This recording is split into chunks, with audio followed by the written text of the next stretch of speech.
Nearly a year ago, an investigation led by special counsel Robert Mueller was tasked by Deputy Attorney General Rod Rosenstein with exploring any links or coordination between the Russian government and individuals associated with the campaign of President Donald Trump, and, additionally, any matters that arose or may arise directly from the investigation, according to the appointment order.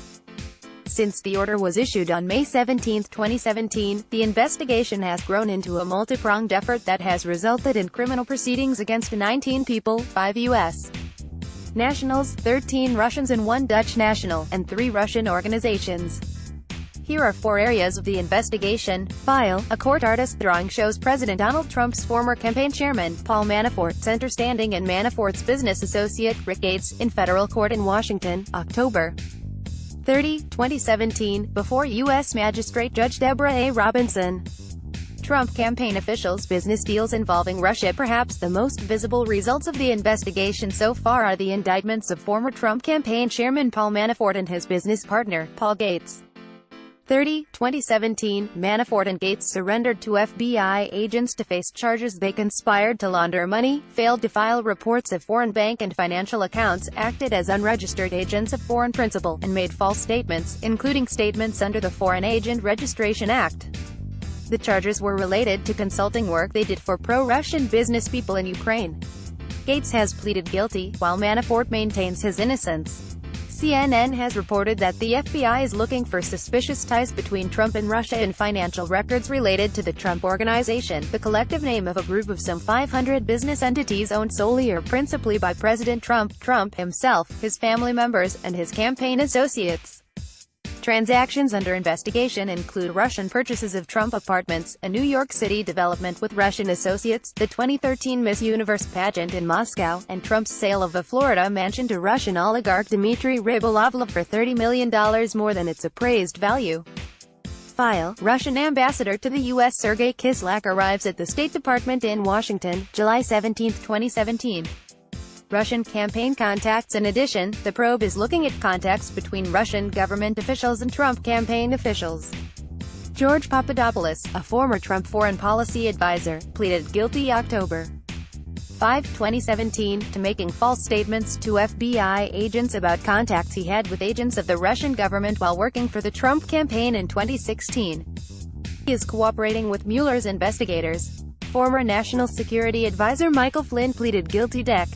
1, 2017, to willfully and knowingly making false, fictitious and fraudulent statements to the FBI about contacts and communications with Russia's then ambassador to the United States, Sergei Kislyak. Kislyak returned to Russia in August 2017 and now serves in the Russian legislature. On Feb. 16, 2018, Mueller issued indictments for 13 Russian citizens and 3 Russian entities regarding campaign contacts, plus released new charges against Manafort and Gates on February 22. File: People stand outside the Democratic National Committee (DNC) headquarters in Washington. Russian attempts to influence U.S. voters through cyberspace. In January 2017, U.S. intelligence agencies concluded, with high confidence, that the Russian government interfered with the U.S. election by hacking into the computers of the Democratic National Committee and John Podesta, campaign chairman for Democratic candidate Hillary Clinton. The hackers then forwarded the contents of the emails to WikiLeaks. NBC has reported Mueller is assembling a case against Russians who carried out the hacking and leaking of private information, designed to hurt Democrats in the 2016 election. NBC said potential charges include violations of statutes on conspiracy, election law, and the Computer Fraud and Abuse Act. Beyond the targeted hacking, Mueller's team is investigating at least one Russia-based troll farm, a group or organization intentionally posting inflammatory comments on social media to disrupt an online community, known as the Internet Research Agency. In February, a federal grand jury issued indictments for 13 Russian nationals and 3 Russian entities, alleging they pretended to be Americans online, creating posts that were meant to sow discord within the American political system and spread distrust toward the candidates and the political system in general. The 8-count indictment charges that by early to mid-2016, the defendants were using their online identities to support Trump's candidacy and disparage his challenger, Clinton. The indictment also alleges the defendants encouraged minorities not to vote, or to vote for a third-party candidate.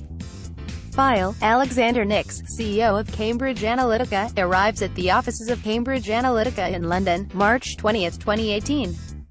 2017, The Wall Street Journal reported Mueller had requested that data analysis firm Cambridge Analytica turn over the emails of any of its employees who worked on the Trump campaign. In 2018, Cambridge Analytica was found to have inappropriately acquired the personal information of more than 50 million Facebook users while working on Trump's presidential campaign.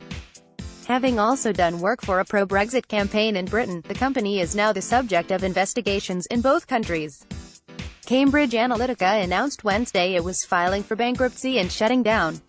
File. Former FBI Director James Comey arrives for an appearance on The Late Show with Stephen Colbert at the Ed Sullivan Theater, April 17, 2018, in New York. Obstruction of justice. A fourth prong of the special counsel investigation is whether the Trump administration obstructed justice with requests to federal law enforcement agencies to state that there was no collusion between the Trump campaign and Russia. Part of that investigation centers on whether the firing of FBI Director James Comey in May 2017 amounted to obstruction of justice, after, according to Comey, Trump tried and failed to get Comey to swear to the president a vow of loyalty and to end an investigation of former National Security Advisor Flynn, who was fired in February 2017. The Mueller team has Comey's personal notes on his interactions with the president while head of the FBI, but a federal judge has denied multiple Freedom of Information Act requests to make the notes public. Meanwhile, Comey has released his own version of what took place between him and the president in a memoir released last month titled, A Higher Loyalty. The volume of pre-orders drove the book to No. 1 on Amazon.com's bestseller list, 4 weeks before its April 17 release.